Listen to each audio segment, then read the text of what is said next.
Samantala, giyera sa Middle East posibleng tumagal pa sa halos 2 buwan ayon sa DFA. Ang buong detalye mula kay Marcina Tordo. Patuloy pa rin ang palitan ng missile strikes ng Estados Unidos, Israel laban sa Iran.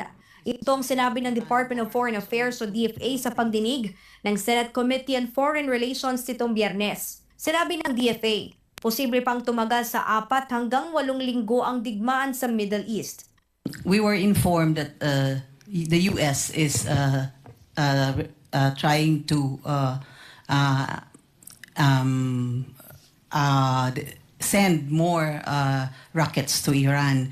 And then the president is also trying to have a say on who will be the next leader of Iran. So the projection from the reports that we receive, it will take 4 weeks to 8 weeks.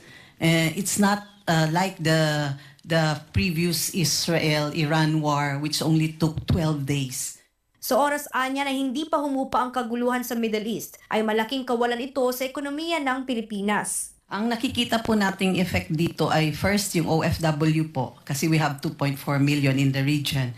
Second is the economic effect, which will be handled by a separate group other than the Department of Foreign Affairs.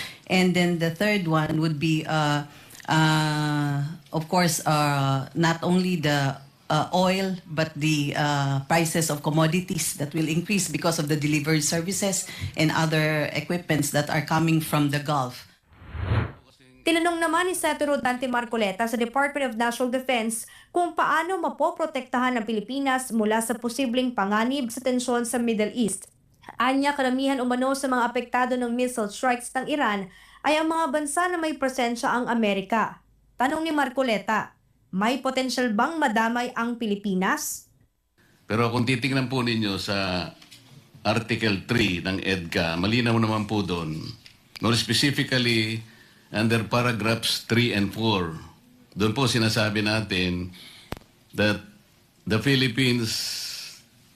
parties agree that the Philippines shall make agreed locations available to the United States forces.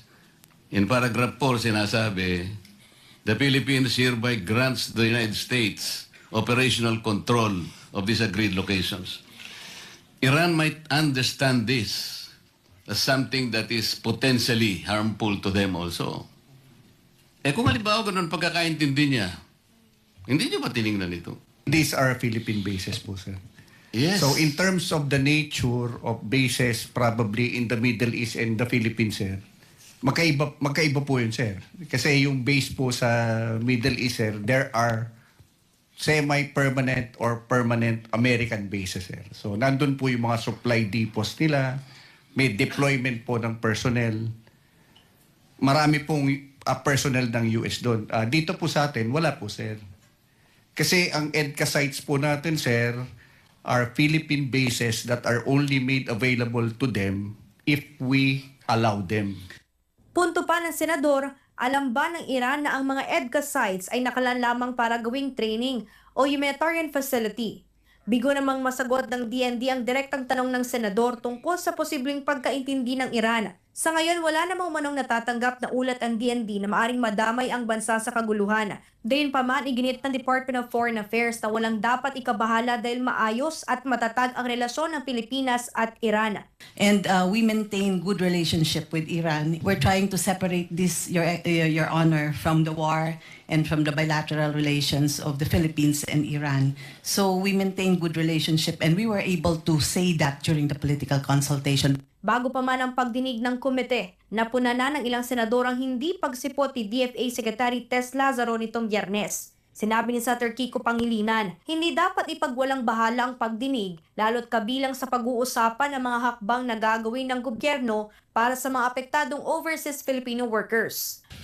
As a rule, when we conduct public hearings on matters of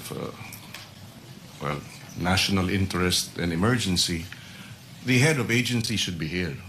We do not wish to think that this matter is not important. Why is she not here as we conduct this hearing? Paliwanag naman ni DFA Assistant Secretary Jermina Aguilar Usudan na nasa New York ang kalihim des official travel para sa gaganaping UN Security Council campaign. Ang hindi pagdalo ni Lazaro ay bahagi ng plano ng Pilipinas para mag-apply na maging miyembro ng UN Security Council.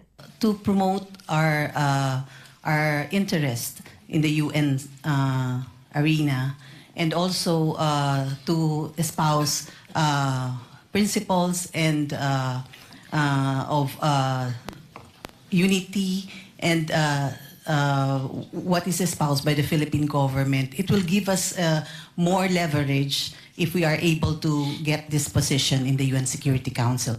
Pinasyon naman ni Senator Rodante Marcoleta ang layunin nito dahil hindi naman umano ito makatutulong sa problemang kinaharap ng bansa ngayon. Sino-sino pong mga bansa ang miyembro ng UN Security Council today?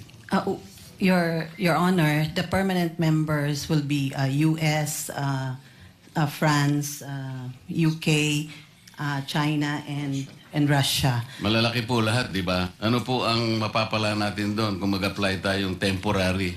Pakikinggan kaya tayo?